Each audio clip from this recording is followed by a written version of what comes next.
Mwongeye kwirirwa rero abateze amatwi amakuru yo kuri TV, ibi ni bya biganiro rero musanzwe mukurikira hano nk'uko mubimenyereye rero. Uyu munota iri segonda tugiye kubagezaho ikiganiro Minisitiri w'Ububanyi n'Amahanga Olivier Nduhungirehe agiranye n'igitangazamakuru cy'igihe mu Rwanda. Hano kuri uyu munota uyu nguyu yatangiye agira ati hari ibintu SADC yashinje u Rwanda tudashobora kwihanganira. Uwo ni Minisitiri Nduhungirehe yavugaga ibyo ngibyo. Ibyo rero yabivuze agamije iki cyangwa se ashaka kugaragaza iki?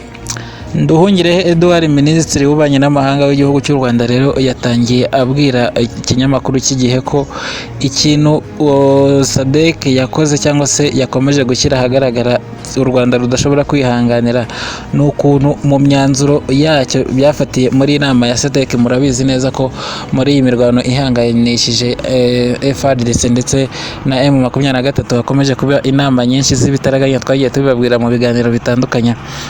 Nibwo rero SADC yafashe umwanzuro, n'imyanzuro myinshi ariko umwanzuro wa kane niwo Edouard Ngirente yagarutseho cyangwa se yikijeho. Uwo mwanzuro uravuga ngo iki?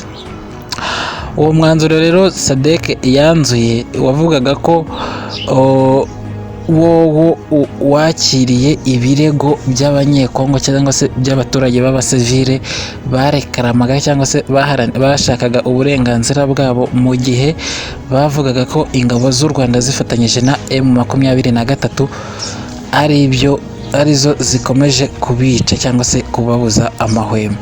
Ibyo bintu nibyo Olivier Nduhungirehe yakomeje avuga ko u Rwanda rudashobora kubyihanganira cyangwa se ngo rubirenze ingohe. Bakomeze tudashobora kurenza ingohe kuko bishobora gushyira icyasha kinini cyane ku gihugu gikomeye nk'u Rwanda.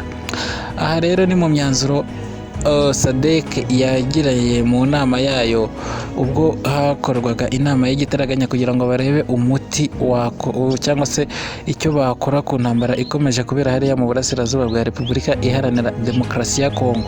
Niho rero bagaragaje ko abantu benshi bakomeje gupfa hariya muri Repubulika Iharanira Demokarasi ya Kongo ndetse n'abandi bagakurwa mu byabo bitewe n'uko ingabo z'igihugu cy'u Rwanda cyangwa se RDF ikomeje gufatanya na M23. Kandi mu by'ukuri ibyo bintu ni ibinyoma bikomeye cyane SADC ikomeje gushyira ku gihugu nk'u Rwanda. Minisitiri w'Ububanyi n'Amahanga rero yakomeje agirana mu bintu yakomeje agarukaho muri iki kiganiro yagiranye n'igihe, yakomeje avuga ko nyirabayazana w'iki kibazo cyangwa se w'aya makimbirane ari hagati ya Afurika y'Epfo n'igihugu cy'u Rwanda nuko Afurika y'Epfo cyangwa se abakomeje kubishyiramo umunyu babyongera kugira ngo umwuka mubi ukomeze ututumbe hagati ya Afurika y'Epfo n'u Rwanda. Yavuze ko ari abayobozi bo muri iki gihugu bakuru b'igihugu, ariko cyane cyane yahise avuga ko abakuru b'ingabo hariya mu gihugu cya Afurika y'Epfo aribo bakomeje kubyotsaho cyangwa se kubyongereramo umunyu kugira ngo umwuka mubi ukomeze ututumbe. Yavuze ko Minisitiri w'Ingabo hariya mu gihugu cya Afurika y'Epfo yagiranye ikiganiro n'itangazamakuru, ari nawe yagaragazaga ko imyanzuro cyangwa se ibyo abaperezida bombi ndavuga Ramaphosa ndetse na Kagame baganiriye babigoreka babitangaza mu itangazamakuru bitari byo uko abayobozi bari babivuze. Niyo mpamvu rero Olivier Nduhungirehe yibanze kuri aba bayobozi avuga ko uyu Minisitiri w'Ingabo ari we wakomeje kubigiramo uruhare. Kandi mu by'ukuri rero tugarutse inyuma gatoya tukareba ibyo abo baperezida bari batangaje, mu by'ukuri ubundi inama yahuje abaperezida babiri, perezida w'u Rwanda ndetse na perezida wa Afurika y'Epfo, bari bahuye ku munsi wa mbere w'iki cyumweru. Ku munsi wa mbere w'iki cyumweru rero bari bahuye, ubwo ndavuga perezida Ramaphosa yari yaje approachinze perezida Kagame kugira ngo baganire ku biri kubera hariya mu burasirazuba bwa Repubulika Iharanira Demokarasi ya Kongo. Ikintu bari bavugiyemo rero muri iyi nama yari yabaye ku munsi wa mbere, hari haganiriwe ku gahenge gashobora gutangwa kuri iriya ntambara iri muri Repubulika Iharanira Demokarasi ya Kongo. Nduhungirehe rero yakomeje agaragariza ikinyamakuru Igihe ko abaperezida bombi kuri iyi nshuro ya mbere bari baganiriye ku gahenge gashobora gutangwa hariya mu burasirazuba bwa Repubulika Iharanira Demokarasi ya Kongo. Ikindi yakomeje avuga ko wewe ubwe agiye kuganiriza Perezida Antoine Felix Tshisekedi kugira ngo agirane ibiganiro we hagati ye na M23 kugira ngo barebe uko imirwano hariya mu burasirazuba bwa Repubulika Iharanira Demokarasi ya Kongo mw'akara gace ka Goma yahagarara. Uwo ni Perezida wa Afurika y'Epfo waganiraga na Perezida w'u Rwanda. Iyo niyo myanzuro bari bafashe kuri iyi nshuro ya mbere, gushaka agahenge hagati y'iriya mirwano ndetse n'uko wewe ubwe agiye kubikoraho. Perezida Felix Tshisekedi akaganira n'umutwe wa M23. Inama rero itatu w'iki cyumweru n'ubundi ihuje Perezida Ramaphosa ndetse na Perezida Kagame igaragaza ko aba baperezida bombi bongeye kuganira kandi ku buryo FRDC cyangwa se perezida ubundi byatangiye Perezida wa Afurika y'Epfo abwira Perezida wa Repubulika y'u Rwanda amubwira ko abasirikare be bishwe hariya mu gihugu cya Repubulika Iharanira Demokarasi ya Kongo bishwe na FARDC, abishimangira we ubwe ari kuganira na Perezida wa Repubulika Paul Kagame. Niwe wamwibwiriye we ubwe ati abasirikare banjye baguye hariya muri Repubulika Iharanira Demokarasi ya Kongo ni abasirikare ba FARDC babishe. Uwo ni Perezida Ramaphosa ubwe wabivugaga.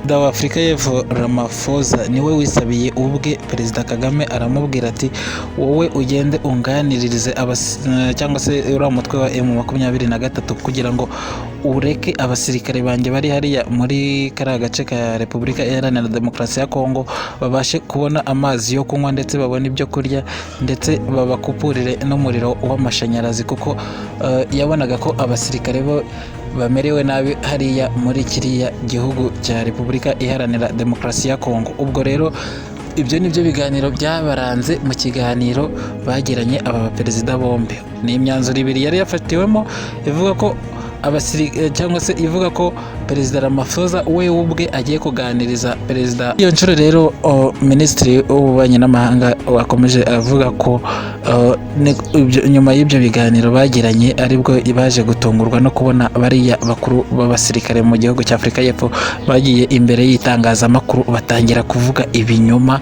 bavuga ukuntu RDF atari n'igisirikare ahubwo ari umutwe witwaje intwaro ukorera mu gihugu cy'u Rwanda.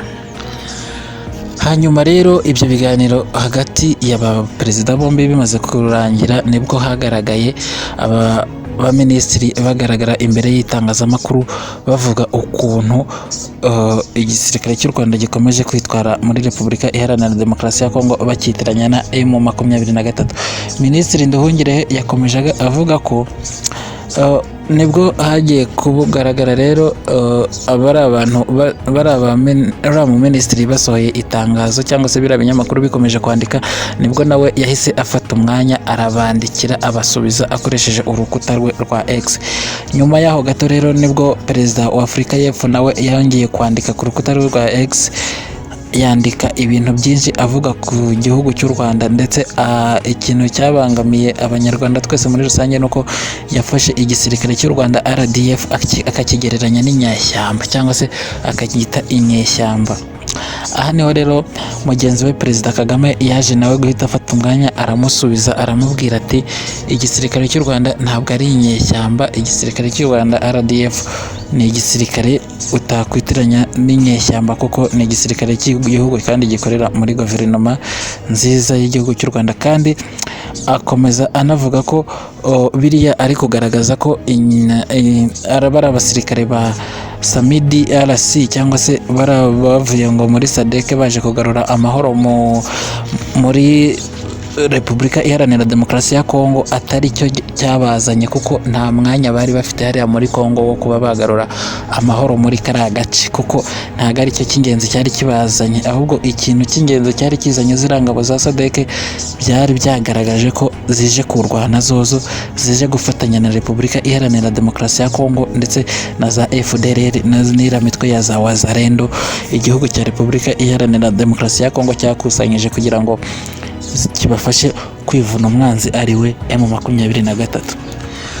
Nyuma rero y'uko gushyamirana hagati y'abakuru b'ibihugu nibwo inama y'akanama ka Afurika y'Uburasirazuba yanzuye ko igomba kugirana inama nanone na SADC biri hamwe ku buryo SADC na East African Community bizakorana inama kugira ngo birebe uburyo iki kibazo cyacocwa mu buryo burambye, ariko u Rwanda rwakomeje rugaragaza ko urwago rudashobora gutera ikindi gihugu rujya kwangiriza ubuzima bw'abasivile, kuko ingabo za RDF zozo icyo zishinzwe mu gihugu cy'u Rwanda icyo zishinzwe mu gihugu cy'u Rwanda ni ukurinda ubusugire bw'iki gihugu ndetse no guhirimbanira imibereho myiza cyangwa se umutekano w'abasivile b'iki gihugu, bityo ko kidashobora cyo kujya guhungabanya umutekano w'abasivile b'ikindi gihugu. Icyo ni ikiganiro rero Minisitiri w'Ububanyi n'Amahanga Olivier Nduhungirehe yagiranye n'ikinyamakuru Igihe hano mu Rwanda. Mwakoze cyane rero, mwakoze cyane kubana n'amakuru y'Ukuri TV. Amakuru yose asohotse mu binyamakuru tuzajya tuyabagezaho uko bwije n'uko bukeye. Murakoze cyane, tubashimira ko mukomeje gukora subscribe kuri channel yanyu. Imana ibahe umugisha.